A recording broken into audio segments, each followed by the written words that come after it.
علی اور سارا بہن بھائی تھے۔ ایک دن انہوں نے دیکھا کہ امی اور ابو صبح سویرے جاگ کر کچھ کھا رہے تھے۔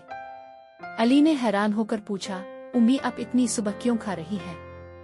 امی مسکرا کر بولے، بیٹا رمضان شروع ہو گیا ہے، ہم سحری کھا رہے ہیں تاکہ دن بھر روزہ رکھ سکے۔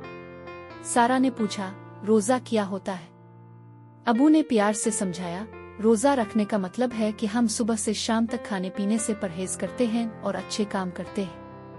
اس مہینے میں اللہ ہم سے بہت خوش ہوتا ہے اور ہمیں زیادہ نیکیاں ملتی ہے۔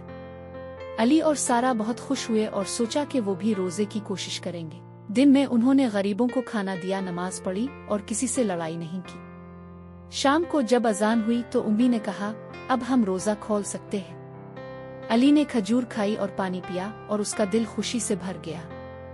اس دن دونوں بچوں نے سیکھا کہ رمضان صرف بھوکا رہنے کا نام نہیں بلکہ اچھے کام کرنے اور دوسروں کی مدد کرنے کا بہترین وقت ہے۔